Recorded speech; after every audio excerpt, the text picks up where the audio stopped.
Hi കൂട്ടുകാരെ, മിനിസ് കിച്ചണിലേക്ക് എല്ലാവർക്കും സ്വാഗതം. എല്ലാവരും സുഖമായിരിക്കുന്നു വിശ്വസിക്കുന്നു. ഒന്ന് നേരിട്ട് ഇൻട്രോ ഒക്കെയാണ് കേട്ടോ.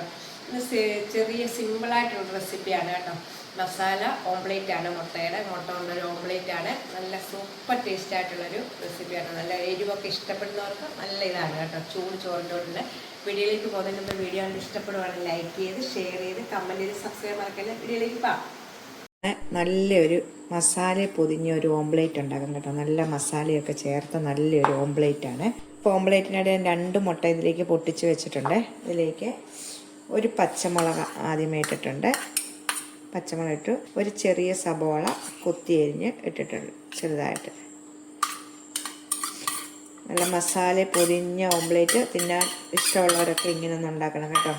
നമ്മളെപ്പോഴും സാധാ ഓംപ്ലേറ്റ് അല്ലേ ഇത്. നല്ല മസാല പൊതിഞ്ഞ നല്ല എരിവോടുകൂടിയ ഒരു ഓംപ്ലേറ്റ് ഇത് കേട്ടോ. അപ്പം നമുക്കിനി ഇതിലേക്ക് 1 ടീസ്പൂണ് മുളക് പൊടിയും കൊണ്ട് ഇടാവേ. ഇച്ചിരി ആവശ്യത്തിനുള്ള ഉപ്പ് ഇട്ടിട്ട് നല്ലോണം ഒന്ന് അടിച്ച് നമുക്ക് വെക്കാം. പെട്ടെന്ന് തയ്യാറെടുക്കാൻ പറ്റുന്നതാണ്. നമ്മൾ സാധാരണ എപ്പോഴും ഓംപ്ലേറ്റ് ഒക്കെ ഉണ്ടാകും. ഇത് വ്യത്യസ്തമായ ഒരു ഓംപ്ലേറ്റ് ആണ് കേട്ടോ. അപ്പം ഞാൻ നല്ലോണം മുളക് പൊടി, പച്ചമുളക്, സബോള ഇട്ട് നല്ലോണം ഒന്ന് അടിച്ചെടുത്തിട്ടുണ്ട്. ആവശ്യത്തിന് ഉപ്പ് ഇട്ട് അടിച്ചെടുത്തിട്ടുണ്ട്. ഇത് കണ്ടോ. ഇനി നമുക്ക് എങ്ങനെ അത് ഉണ്ടാക്കുന്നത് നോക്കാവേ. പാൻ വെച്ചിട്ടുണ്ട്. 1 ടേബിൾ സ്പൂൺ വെളിച്ചെണ്ണ ഒഴിക്കാവേ. ഇതിലേക്ക് നമുക്ക് ഓംപ്ലേറ്റ് ഉണ്ടാക്കാനായിട്ട് വെളിച്ചെണ്ണയാണ് ഉപയോഗിക്കുന്നത്. വെളിച്ചെണ്ണ ഒഴിക്കുമ്പോഴാണ് നല്ലൊരു ടേസ്റ്റ് കേട്ടോ. 1 ടേബിൾ സ്പൂണ് വെളിച്ചെണ്ണ ഒഴിച്ചിട്ടുണ്ട്. ശേഷം 1/2 ടീസ്പൂണ് വെളുത്തുള്ളി ചെറുതായിട്ട് അരിഞ്ഞത് ഒന്ന് നല്ലോണം ഒന്ന് വഴറ്റിയെടുക്കാവേ. അതിനകത്തോട്ട് നമ്മൾ അതിനകത്ത് ചെറിയൊരു സബോള ഇട്ടിരുന്നു. ഇതിനകത്തേക്ക് ഒരു ചെറിയ സബോള, ഒരു ഞുള്ളു ഉപ്പ് കൂടി ഇടാവേ. സബോള ഒന്ന് വാടാൻ വേണ്ടി മാത്രം. നമ്മൾ മുട്ടയ്ക്കകത്ത് ഉപ്പ് ചേർത്തിട്ടുണ്ട്. ഒരു ഞുള്ളു ഉപ്പ് ചേർത്തിട്ട് നല്ലോണം ഒന്ന് നമുക്ക് വഴറ്റിയെടുക്കാം. സബോള ഒന്ന് നല്ലോണം വഴന്ന് കിട്ടണേ. അത് സൗണ്ട് ഇങ്ങനെ മാറിയിരിക്കുന്നത് ജലദോഷമാണ് കേട്ടോ. അതുകൊണ്ടാണ് സൗണ്ടൊക്കെ മാറിയിരിക്കുന്നത്. നല്ലോണം ഇതൊന്ന് സബോളയൊന്ന് നല്ലോണം വഴന്നെടുക്കാം നമുക്ക്. ഇതുപോലെ നല്ലോണം മുരിഞ്ഞ് കിട്ടണം കേട്ടോ. നല്ലോണം മുരിഞ്ഞ് കിട്ടണം. അപ്പോൾ നമുക്ക് ഇതിലേക്ക് പൊടികൾ ഐറ്റങ്ങളൊക്കെ ചേർക്കാം. ഇച്ചിരി പൊടിയും കൂടെ ചേർക്കണം ഇതിലേക്ക് കേട്ടോ. ഞാൻ ഒരു 1/2 ടീസ്പൂൺ കാശ്മീരി മുളക് പൊടിയാണ് ചേർക്കുന്നത്. കാശ്മീരി മുളക് പൊടി, 1/4 ടീസ്പൂണ് ചിക്കൻ മസാലയാണ് ചേർക്കുന്നത്. 1/4 ടീസ്പൂണ് ചിക്കൻ മസാല, ഒരു 1/4 ടീസ്പൂണിൻ്റെ പകുതി ഗരം മസാല.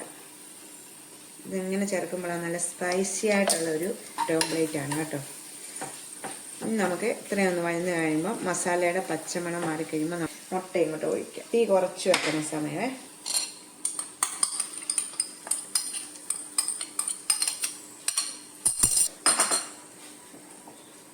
എല്ലാം കൂടെ നല്ലോണം നമുക്ക് മിക്സ് ചെയ്ത് വെക്കാം.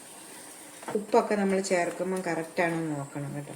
സബോള നല്ലോണം ഒന്ന് മൂക്കണം കേട്ടോ. നമ്മൾ രണ്ടാമതിടുന്ന സബോള നല്ലോണം ഒന്ന് മൂത്ത് കിട്ടണം. ചെറിയ തീയിട്ട് ഇത് നമുക്ക് ഓംപ്ലേറ്റായിട്ട് തിരിച്ചും മറിച്ചിട്ട് മൂപ്പിച്ചെടുക്കും. ഇത്രയേ ഉള്ളൂ കേട്ടോ. നല്ല ചൂട് ചോറിൻ്റെ കൂടെ നല്ല ടേസ്റ്റാണ് ഇത് കഴിക്കാൻ. മറിച്ചിടാവേ.